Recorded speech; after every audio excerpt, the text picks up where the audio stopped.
Hello! Magandang hapon mga kasari-sari. Ngayon ay January 11, 2024.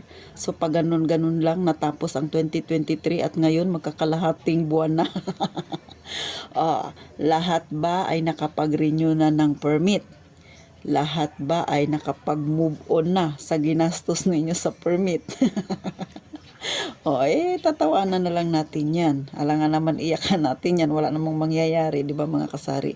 Pero syempre, hindi yan yung ating tip ngayon. Hindi yan yung ibibigay na o isi-share na titinti na pwede ninyong makukunan ng idea. Ang isi-share ko sa inyo ay kung paano tayo naglabas nung nakaraang taon ng pera at nitong pag-renew natin ng permit. Ang isi-share ko sa inyo naman ngayon ay kung paano tayo makakapag-ipon.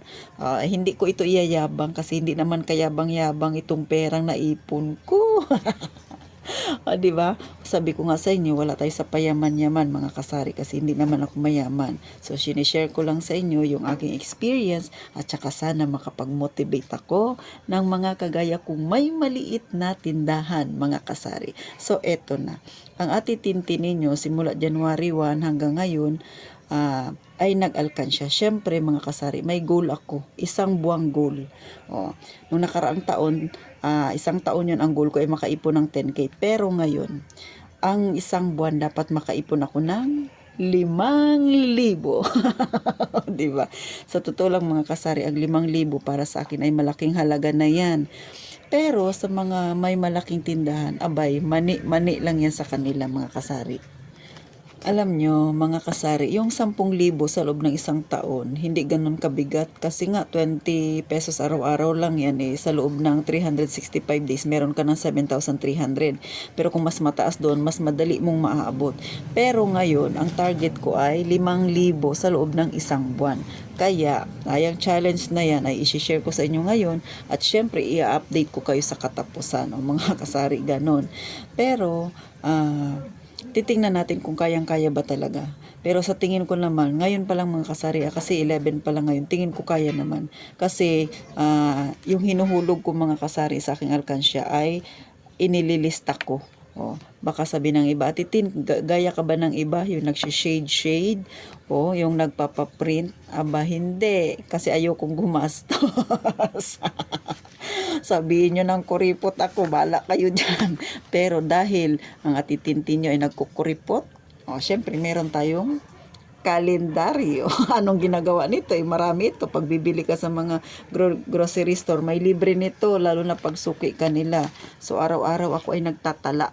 Di ba? Nag-start ako nung January 4 na nagtala. Pero, nag-start talaga ako ng pagsisaving ay January 1 pala. January 1. Pero yung nagsulat ako ay January 4 na. So, araw-araw isinusulat ko kung magkano yung hinuhulog ko. So, kahapon mga kasari, nakapaghulog ako ng 350 kasi may mga sidekicks sa titintin. So, sabi ko nga sa inyo, hindi ko iniaasa sa tindahan ko lang yung aking ipon, yung aking benta, mga ganyan. Hindi lahat dyan iniasa ko sa tindahan. Kapag may mga sideline ako, hinahati ko yun. Yung kinita ko. So, ngayon naman, January 11, ako ay nakapaghulog na ng 100. Kaya, namo-monitor ko siya kung magkano ba talaga yung aking nasisave kada araw mga kasari. So, tinotal ko. Simula nung 1 hanggang ngayon, ako ay meron ng savings na 2,655. O, diba? Total na titintin. Hindi yan makakaligtas sa akin kasi nga isinusulat ko mga kasari yung aking inihuhulog. So, hindi ako mahilig magbili-bili. Kung ano yung meron ako sa aking tindahan, kung ano lang yung meron dyan, pinagtsatsagaan ko mga kasari. So, ganun. Kasi nga kung bibili pa ako, another lalabas na naman ng pera, gastos din yun, ihulog na lang sa alkansya. Next, may isa pa akong alkansya mga kasari. Nag-iipon din talaga ako kasi ako ay may bisyo. Yung bisyo ko ay bumili ng alahas na ginto. So, sa titintin ninyo, next year, ako ay nag-iipon para mayroon akong regalo sa sarili ko na nanggagaling dito sa aking tindahan. Siyempre, isang taon ba naman akong naglagari, o di ba? So, ngayon pa lang, nag-iipon ako. Bagamat yung ipon na yun mga kasari, hindi naman pilitan. Kumbaga, hindi naman talaga yung araw-araw kailangan ko maghulog. Kasi nga, kung may extra lang akong kita, saka lang ako maghuhulog. Pero, yung aking goal ngayon na 1 month, Iyon ay puwersahang pag-iipon talaga mga kasari. So ipakita ko na sa inyo ha. So eto yung aking alkansya galing sa liquid dishwashing, o di ba? Ito yung lagayan ng liquid dishwashing. Binutasan ko lang siya diyan, nilinisan ko. Bibili ka pa ba ng alkansya? Anong ginagawa ng mga ganito? Itapon mo pa ba? O, di ba? Nag-promote si Ate Tintin. Tapos, binutasan ko diyan mga kasari. Ang hihuhulog ko dito ay 50 at saka 100. Inano ko lang siya, ni-roll ko. Tapos, nilagyan ko ng yung straw. So, ganyan siya mga kasari. So, sa December, sabay-sabay tayong magbukas ng ating alkansya. Di ba? Kasi nga ito ay ireregalo ko, yung maiipon ko ay na pera dito ay ireregalo ko sa sarili ko, pambili ko ng bracelet. So sunod kong alkansya, nasabi ko nga sa inyo, may goal ako ng 1 month na mag-ipon. So eto, o di ba? Madumi siya kasi sa packing tape 'yan. Nagamit ko na ito, mga pangatlong beses ko na ito ulit gagamitin, panay recycle. Yung unang taon na ginamit ko to, ang inihuhulog ko ay barya. Ayan, kita niyo 'di ba? Oh, yan barya yan siya mga kasari. Tag-5 at saka 10 yung inihuhulog ko. Then, sumunod na taon, ginamit ko ulit siya. Walang bili-bili ng alkansya, di ba? Panay tagbe-20. Yun yung nakaraang taon. Tagbe-20, 50, at saka 100. Then, ngayon, gagamitin ko ulit siya. Ang iuhulog ko naman 20 ulit. Panay mga papel, mga kasari. So, hindi ko na siya nilagyan ng packing tape.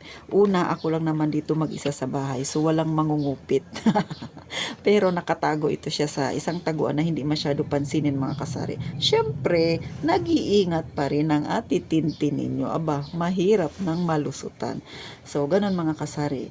Ngayon, sinishare ko ito sa inyo, pinapakita ko para ma-motivate yung iba. Ulit, hindi ko ipinagmamayabang ito kasi hindi naman kayabang-yabang. Kita nyo nga yung itsura. O, diba?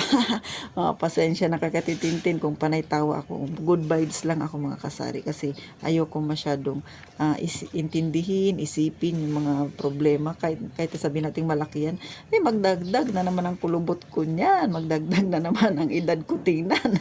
Lalo na, di ba? O, ganon. May edad na nga ako. Tapos magsige pa akong kakonsumisyon. So, itawa na lang natin mga kasari. So, ganon ang style ni Titintin mga kasari. Sabi ko nga, hindi ako bumibili ng alkansya kasi yung ipambibili ko, ihuhulog ko na lang.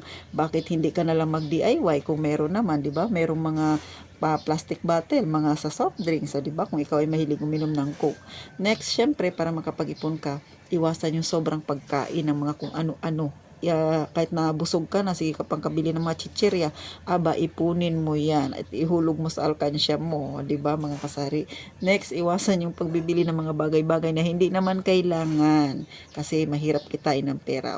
Simpleng tips lang yan na Titintin para matuto tayong mag-ipon. Higit sa lahat, hindi pinag-uusapan kung malaki o maliit ang ipon. Ang mahalaga kung paano mo disiplinahin ang sarili mo para ikaw ay makapag-ipon para sa iyong mga pangarap. O di ba mga kasari? May paganon-ganon na si Titinting mga payo. O di ba mga kasari? Simpleng kwentuhan lang ito mga kasari.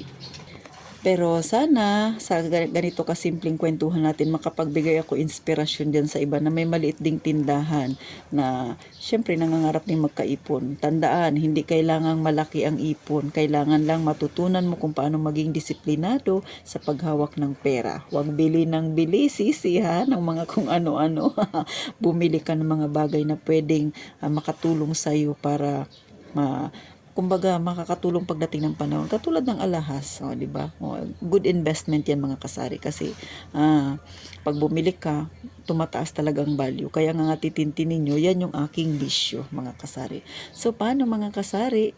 Sana kahit pa paano na-motivate kayo na Titintin. Sinishare ko lang sa inyo kung ano yung aking pinagagawa, o di ba? Kasi nga bagong taon, syempre may goal tayo. So sa susunod, sa January 31, i-update ko kayo mga kasari kung ano ba ang nangyari sa aking goal na 1 month goal na gagawin, o di ba? Kaya ko kaya yung 5,000 sa palagay ninyo, o di ba? O kaya kaya ko bang sumobra pa sa 5,000? Abangan niyo yan mga kasari. Pero bago ninyo gawin ang pag-abang-abang na yan, pag ngiti-ngiti kay Titintin, please naman, pa-like na lang at saka pa-subscribe na rin mga kasari. Tulong nyo na lang kay Ate Tintin para dumami pa tayong magkwentuhan ng ganitong kapaki-pakinabang na topic at syempre makatulong din tayo sa ibang may mga tindahang maliit na kagaya sa akin na matutunan nila kung paano ba mag-ipon mga kasari kahit pa konti-konti. So paano mga kasari? Mag-iingat tayong lahat palagi.